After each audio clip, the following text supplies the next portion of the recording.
بسم اللہ الرحمن الرحیم۔ اللہ تبارک و تعالیٰ کے بابرکت نام سے شروع جو بڑا مہربان اور نہایت رحم فرمانے والا ہے۔ السلام علیکم ورحمۃ اللہ وبرکاتہ۔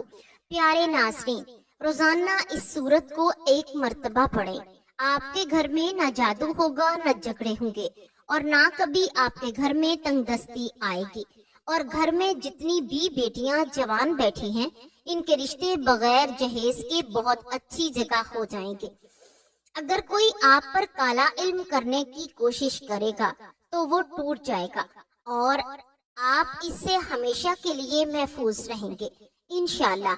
یہ قرآن پاک کی بہت ہی زیادہ پیاری صورت ہے، اس کو پڑھنے کا بہت ہی زیادہ اثر ہے۔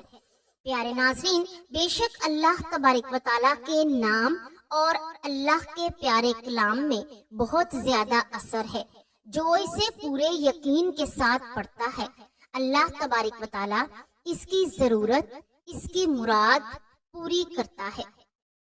اور اللہ فرشتوں کو مقرر فرما دیتا ہے جو اس کی حفاظت کرتے ہیں اور شیطان کے شر سے بھی بچائے رکھتے ہیں۔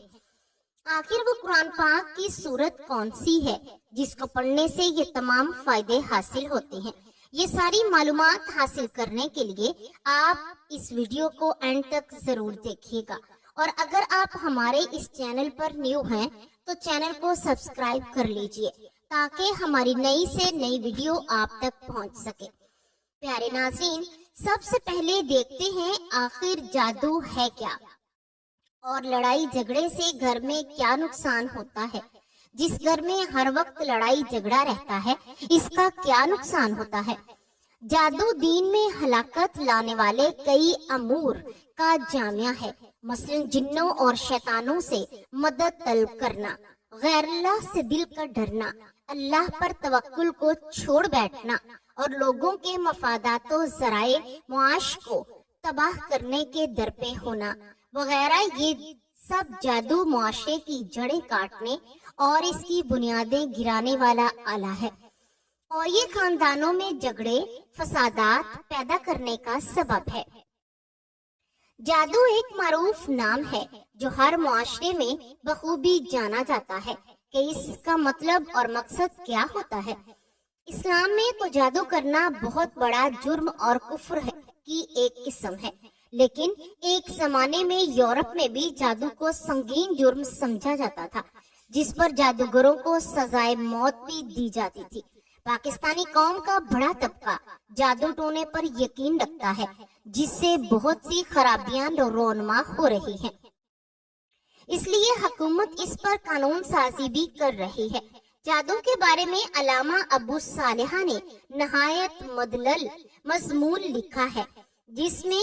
جادو کے بارے میں اسلام کے احکامات سے آگاہ کیا گیا ہے۔ وہ لکھتے ہیں کہ قرآن مجید اور سنت نبوی صلی اللہ علیہ وآلہ وسلم نے جادو کی اقسام اور ان کا حکم بیان کیا ہے۔ جادو کو جادو اس لیے کہا جاتا ہے کہ اس کے اسباب مخفی یعنی چھپے ہوئے ہوتے ہیں، اور اس لیے کہ جادوگر ایسی پوشیدہ اشیاء سے کام لیتے ہیں جن کی بنا پر لوگوں پر خیال و اثر اور عمل و حقیقت کو چھپانے اور ان کی آنکھوں میں دھول جھونکنے میں کامیاب ہو سکے، انہیں نقصان پہنچا کر ان کے مال وغیرہ کو چھین سکیں، اور وہ ایسے طریقے استعمال کرتے ہیں جو کہ عام طور پر سمجھ میں نہیں آ سکتے، اور اسی لیے رات کے آخری حصہ کو سحر کہتے ہیں، کیونکہ اس میں لوگ غفلت میں اور حرکت، اور پپڑے کو بھی سحر کہتے ہیں کیونکہ یہ جسم کے اندر چھپا ہوتا ہے۔ اس کی شرعی طور پر معنی یہ ہے کہ جو جادوگر لوگوں پر غلط ملت کرتے ہیں اور انہیں تخلیل پیش کرتے ہیں تو اسے دیکھنے والا حقیقت تصور کرتا ہے، حالانکہ اس کا حقیقت سے کوئی تعلق نہیں ہوتا، جیسا کہ اللہ تعالیٰ کا ارشاد ہے۔ کہنے لگے، اے موسیٰ، یا تو پہلے ڈال یا ہم پہلے ڈالنے والے بن جائیں۔ جواب دیا کہ نہیں، تم ہی پہلے ڈالو۔ اب تو موسیٰ علیہ السلام کو یہ خیال گزرنے لگا کہ ان کی رسیاں اور ٹکڑیاں یعنی لکڑیاں ان کے جادو کے زور سے بھاگ دوڑ رہے ہیں۔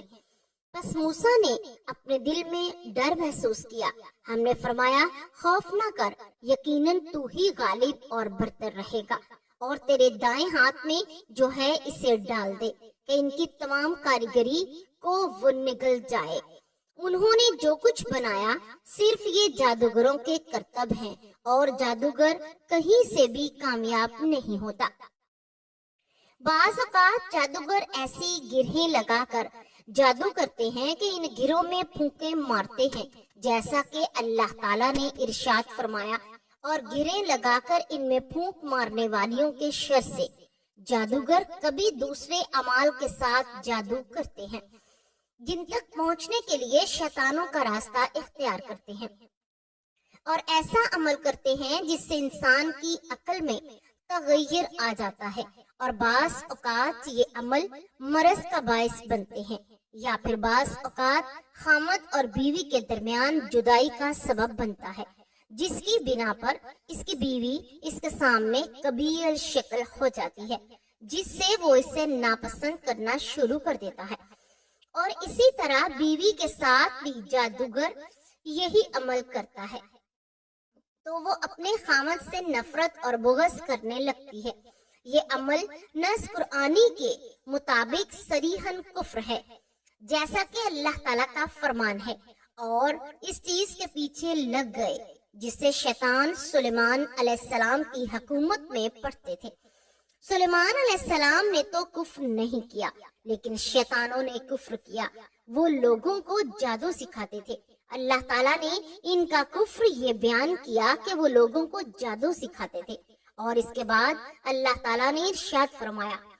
اور بابل میں ہاروت اور ماروت دو فرشتوں پر جو اتارا تھا، وہ دونوں بھائی کسی شخص کو اس وقت تک نہیں سکھاتے تھے جب تک کہ یہ کہہ نہ دیں کہ ہم تو ایک آزمائش ہیں، تو کفر نہ کر۔ اللہ تعالیٰ نے فرمایا، پھر لوگ ان میں سے وہ سیکھتے تھے جس سے خامد اور بیوی کے درمیان جدائی ڈال دیں، اور دراصل وہ اللہ تعالیٰ کی مرضی کے بغیر کسی کو کوئی نقصان نہیں پہنچا سکتے۔ یعنی یہ جادو اور جو اس سے شر واقع ہو رہا ہے، تو یہ سب اللہ تعالیٰ کی تقدیر مسبق اور اس کی مشیت سے ہے، تو ہمارا رب قہار مغلوب نہیں ہو سکتا، اور نہ اس کی بادشاہی میں اس کے ارادہ کے بغیر کچھ ہو سکتا ہے، بلکہ نہ تو اس دنیا میں اور نہ ہی آخرت میں کسی چیز کا وقوع ہو سکتا ہے سوائے اس کے جو تقدیر میں پہلے سے لکھ دیا گیا ہو۔ فرمانے خداوندی ہے، اور دراصل وہ اللہ تعالیٰ کی مرضی کے بغیر کسی کو کوئی نقصان نہیں پہنچا، یعنی اس کی کوئی اور قدری اجازت قوی اور کوئی قدری اجازت کے ساتھ، نہ کہ شرعی اجازت کے ساتھ۔ شرع تو اس سے روکتی اور منع کرتی ہے، اسے ان پر حرام کرتی ہے، لیکن اس تقدیری اجازت کے ساتھ جو کہ اللہ تعالیٰ کے علم اور تقدیر سابق جو کہ پہلے گزر چکی ہے کہ فلاں مرد اور فلاں عورت سے جادو کا وقوع ہوگا، اور یہ جادو فلاں مرد پر اور فلاں عورت پر ہوگا، جس طرح کہ یہ تقدیر بھی لکھی جا چکی ہے۔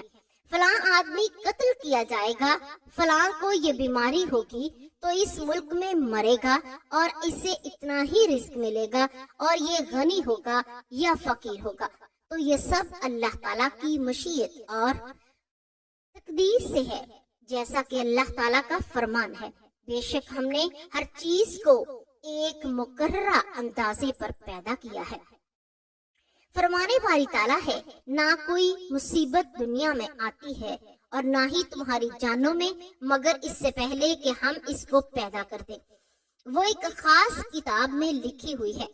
اور یہ کلام اللہ تعالیٰ پر آسان ہے۔ لہٰذا ہر مسلمان کو یہ بات یاد رکھنی چاہیے کہ جادو ایک حقیقت ہے، اور انسان اس کے زیر اثر بھی آتا ہے، لیکن جو لوگ ایمان پر مضبوط ہوتے ہیں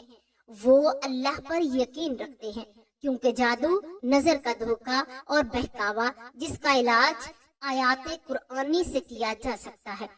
وظائف پڑھنے والوں پر جادو کا مہلک اثر نہیں ہوتا۔ پیارے ناظرین، گھر کا سکون جن چیزوں سے وابستہ ہے ان میں سے ایک